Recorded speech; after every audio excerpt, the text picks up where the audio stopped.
ಸ್ಯಾಂಡಲ್ವುಡ್ನ ಅತ್ಯಂತ ಅಪೇಕ್ಷಣೀಯ ನಟ ಮತ್ತು ಹಾಸ್ಯಗಾರ ಅಂದಾಕ್ಷಣ ನೆನಪಾಗುವುದು ರಂಗಾಯಣ ರಘು.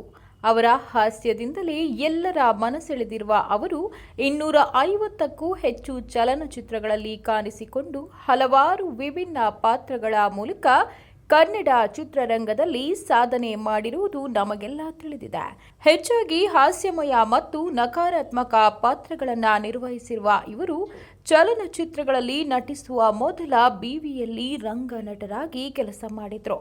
ಅವರ ಸಾಧನೆ ಹಲವು ಪ್ರಶಸ್ತಿಗಳು ಅವರ ಮುಡಿ ಸೇರಿದೆ. ಹಾಗೆಯೇ ಇದೀಗ ಶಾಕಾಹಾರಿ ಚಿತ್ರತಂಡ ಜೊತೆ ಅಶ್ವಿನಿ ಪುನೀತ್ ರಾಜ್ಕುಮಾರ್ ಹಾಗೂ ನಿರ್ದೇಶಕ ಸುಕ್ಕ ಸೂರಿ ಸೇರಿ ರಂಗಾಯಣ ರಘು ಅವರಿಗೆ ಅಭಿನಯ ಸುರು ಎಂಬ ಬಿರುದು ನೀಡಿ ಗೌರವಿಸಿದ್ರು. ಅನಂತರ ಮಾತನಾಡಿದ ರಂಗಾಯಣ ರಘು, ನನ್ನ ಒಟ್ಟು ಜೀವನದಲ್ಲಿ ನನಗೆ ತುಂಬಾ ಅಮೂಲ್ಯ ನೆನಪು ಕೊಟ್ಟಂತವರು ಸೂರಿ ಹಾಗೂ ಅಶ್ವಿನಿ ಮೇಡಮ್. ನಾನು ಇಂಡಸ್ಟ್ರಿಗೆ ಬಂದು ಸುಮಾರು 35 ವರ್ಷವಾಯಿತು. ನಾನು ಒಂದು ಸಿನಿಮಾಗೋಸ್ಕರ ಬಂದವನು. ರಂಗಾಯಣದ ಬಗ್ಗೆ ನಾನು ಎಷ್ಟು ನೆನಪು ಮಾಡಿಕೊಂಡರೂ ಸಾಲದು.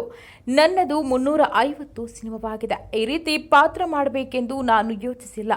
ಅಪ್ಪು ಸರ್ ಋಣ ಜಾಸ್ತಿ ಇದೆ. ಮೇಡಮ್ ಬಂದಿರುವುದು ಅಷ್ಟೇ ಖುಷಿ ಆಗ್ತಿದೆ. ನಮಗೆ ದೊಡ್ಡ ಮನೆಯಿಂದ ದೊಡ್ಡ ಆಶೀರ್ವಾದ ಸಿಕ್ಕಿದೆ. ಇಡೀ ಇಂಡಸ್ಟ್ರಿಯ ಎಲ್ಲಾ ನಟರ ಜೊತೆ ಮಾಡಿದ್ದೇನೆ. ಹೊಸಬರ ಜೊತೆಯೂ ಮಾಡಿದ್ದೇನೆ. ಹೊಸಬರು ಮತ್ತಷ್ಟು ಬರಲಿ ಎಂದು ಶುಭ ಹಾರೈಸಿದ್ರು.